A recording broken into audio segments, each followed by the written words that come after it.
Hello അസ്സാമലൈക്കും, welcome back my channel. അപ്പം ഞാൻ ഇന്ന് വന്നിട്ടുള്ളത് റേഷൻ പച്ചരി വെച്ച് ചെയ്യാൻ പറ്റിയ ഒരു അടിപൊളി ഉണ്ണിയപ്പത്തിൻ്റെ റെസിപ്പി ആയിട്ടാണ്. അപ്പം നമുക്ക് പച്ചരി വെച്ചിട്ട് തന്നെയാണ് ഉണ്ണിയപ്പം ചെയ്യുന്നതെങ്കിലും കൂടിയിട്ട് റേഷൻ പച്ചരി ഇപ്പം നമുക്ക് നാട്ടിലൊക്കെ ഒരുപാട് കിട്ടുന്നുണ്ട്. അപ്പോൾ നമുക്ക് ഇതുപോലൊക്കെ ഉണ്ടാക്കിയെടുക്കാം. പിന്നെ ഈസിയാണ്, നല്ല സോഫ്റ്റും നല്ല ടേസ്റ്റും ഉണ്ണിയപ്പം തന്നെയാണിത്. പിന്നെ സിമ്പിളായിട്ട് പെട്ടെന്ന് തന്നെ ഉണ്ടാക്കിയെടുക്കാം. അപ്പം എല്ലാവർക്കും ഉണ്ണിയപ്പത്തിൻ്റെ ടേസ്റ്റ് അധികം ഇഷ്ടമാവുന്ന ഒരു ടേസ്റ്റ് ആണല്ലോ. അപ്പം നമുക്ക് ഇതുപോലൊക്കെ റേഷൻ പച്ചരിയൊക്കെ കിട്ടുകയാണെങ്കിൽ നമുക്ക് എളുപ്പത്തിൽ തന്നെ ഉണ്ടാക്കിയെടുക്കാം. അപ്പോൾ അതിന് മുന്നിൽ ചാനൽ ആദ്യമായിട്ടാണ് കാണുന്നതെങ്കിൽ പ്ലീസ് ഒന്ന് സബ്സ്ക്രൈബ് ചെയ്ത് സപ്പോർട്ട് ചെയ്യണം. തൊട്ടടുത്തുള്ള ബെല്ലൈക്കണും കൂടി പ്രസ് ചെയ്യാൻ മറക്കരുത്. അപ്പോൾ ഞാനിരുന്ന വീഡിയോസൊക്കെ നിങ്ങൾക്ക് നോട്ടിഫിക്കേഷൻ കറക്റ്റായിട്ട് കിട്ടും കേട്ടോ. അപ്പോൾ ഇത് ഉണ്ടാക്കിയെടുക്കാം കേട്ടോ. അപ്പോൾ അതിന് വേണ്ടിയിട്ട് ഇത് അവിടെ റേഷൻ്റെ പച്ചരിയാണ് എടുത്തിട്ടുള്ളത്. അപ്പോൾ പച്ചരി ഇവിടെ 1/2 കിലോ എടുത്തിട്ടുണ്ട്. അതൊന്ന് ഇനി ചേറി വൃത്തിയാക്കണം. അതിൽ വല്ല കച്ചറകളൊക്കെ ഉണ്ടെങ്കിൽ കല്ലും മണ്ണൊക്കെ ഉണ്ടെങ്കിൽ നമുക്കൊന്ന് പോയി കിട്ടാണ്ട് അതൊന്ന് ചേറിയിട്ട് നമുക്കൊന്ന് വെള്ളത്തിലിട്ട് നന്നായി കഴുകി വൃത്തിയാക്കാം. അതിനുശേഷം അതിലേക്ക് കുറച്ച് വെള്ളം ഒഴിച്ചിട്ട് അതൊന്ന് സോക്ക് ചെയ്യാൻ വെക്കാം കേട്ടോ. അപ്പോൾ 2 മണിക്കൂറൊക്കെ കുതിർക്കാൻ വേണ്ടി വെച്ചാൽ മതി. അപ്പോൾ ഞാൻ ഇതിവിടെ മൂടി വെക്കുന്നുണ്ട്. ഇനി അതിലേക്ക് ഒരു 4 ശർക്കര എടുത്തിട്ടുണ്ട്. അപ്പോൾ ഇനി ശർക്കര ഒന്ന് അരിച്ചെടുക്കണം. അതായത് അതൊന്ന് മെൽറ്റാക്കിയിട്ട് വേണം അരിച്ചെടുക്കാൻ. അപ്പോൾ അതിൽ വെള്ള കച്ചറൊക്കെ ഉണ്ടെങ്കിൽ പോയി കിട്ടാൻ വേണ്ടിയിട്ടാണ്. ഇനി ഈ ശർക്കര അലിച്ചെടുത്ത വെള്ളത്തിലാണ് ഞാൻ ഈ പച്ചരി അരച്ചെടുക്കുന്നത് കേട്ടോ. അപ്പോൾ അതിന് വേണ്ടിയിട്ട് ശർക്കര നന്നായി മെൽറ്റാക്കി എടുക്കുന്നുണ്ട്. ഇനി ഒരു ചെറിയ കഷ്ണം തേങ്ങ എടുത്തിട്ട് ഇതുപോലെ ചെറുതാക്കി അരിഞ്ഞെടുക്കണം കേട്ടോ. അപ്പോൾ തേങ്ങാക്കൊത്ത് ഇട്ട് കഴിഞ്ഞാൽ നല്ല ടേസ്റ്റാണ് ഉണ്ണിയപ്പത്തിന് കഴിക്കാൻ. നല്ല ടേസ്റ്റ്, അതിങ്ങനെ കടിക്കുമ്പോൾ നല്ലൊരു ടേസ്റ്റ് തന്നെയാണ് കേട്ടോ.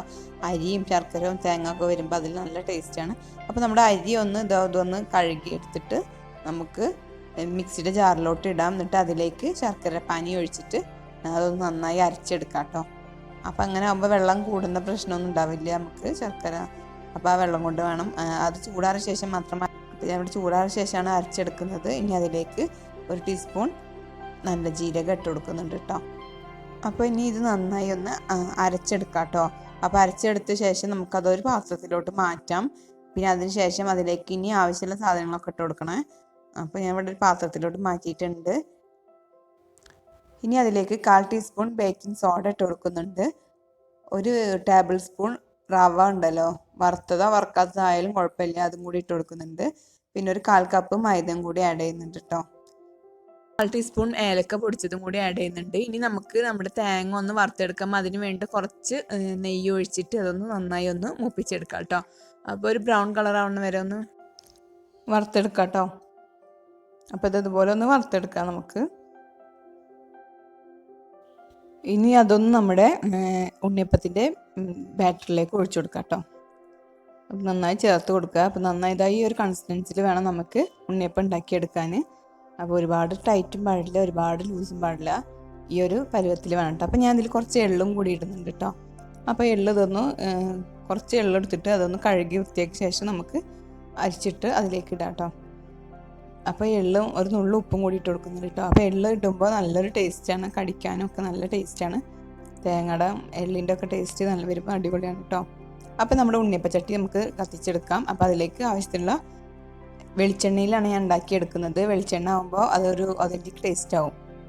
അപ്പോൾ അതിലാണ് ഞാൻ ഉണ്ടാക്കിയെടുക്കുന്നത് കേട്ടോ. അപ്പോൾ എണ്ണ നന്നായി ചൂടായ ശേഷമാണ് ഈ ഉണ്ണിയപ്പത്തിൻ്റെ മാവ് ഇതിൽ ഒഴിച്ചു കൊടുക്കാൻ പാടുള്ളൂ. അപ്പോൾ അത് നന്നായി ശ്രദ്ധിക്കണം കേട്ടോ.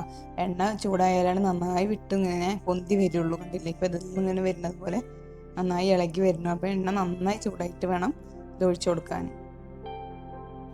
അപ്പോൾ ഇതൊരു ഭാഗം വെന്ത് കഴിഞ്ഞ് മറ്റേ ഭാഗം കൂടി നമുക്ക് മറിച്ചിട്ട് കൊടുക്കാം. അപ്പോൾ അതൊന്ന് ബ്രൗൺ കളറാണ് വരെ ഒന്ന് വറുത്തെടുക്കാം കേട്ടോ. അപ്പോൾ ഇത് സൈഡ് ഇങ്ങനെ മറിച്ചിട്ട് കൊടുത്തു കഴിഞ്ഞാൽ നന്നായി ഉള്ളു വേവും ചെയ്യും, ബ്രൗൺ കളറാണ് വരെ ഒന്ന് മൊരിയും ചെയ്യും കേട്ടോ.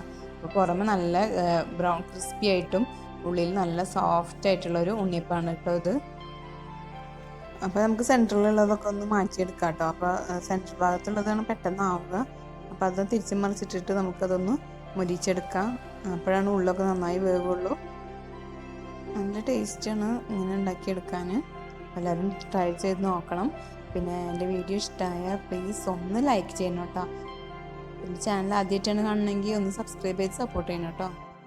അപ്പോൾ നമുക്കിത് മാറ്റിയെടുക്കാം. ഇനി അത് മാറ്റിയിട്ട് നമുക്ക് ബാക്കിയുള്ള ബാറ്റർ അതിൽ ഒഴിച്ചു കൊടുക്കാം. അങ്ങനെ ഇതിങ്ങനെ മാറ്റി ഒഴിച്ചു കൊടുക്കാം കേട്ടോ.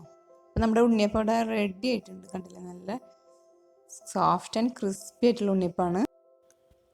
അപ്പോൾ എല്ലാവരും ഇതൊന്ന് ട്രൈ ചെയ്തിട്ട് ഇഷ്ടമായി കഴിഞ്ഞാൽ നിങ്ങളുടെ ഫ്രണ്ട്സ് ആൻഡ് ഫാമിലിക്കൊക്കെ ഈ റെസിപ്പി ഒന്ന് ഷെയർ ചെയ്ത് കൊടുക്കണം. പിന്നെ എൻ്റെ ചാനൽ ആദ്യമായിട്ടാണ് കാണണമെങ്കിൽ ഒന്ന് സബ്സ്ക്രൈബ് ചെയ്യണേ.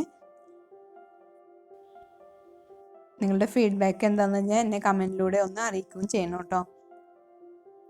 അപ്പോൾ ഇനി നെക്സ്റ്റ് വീഡിയോ ആയിട്ട് വീണ്ടും വരാം. അതുവരേക്കും ടേക്ക് കെയർ. Bye bye.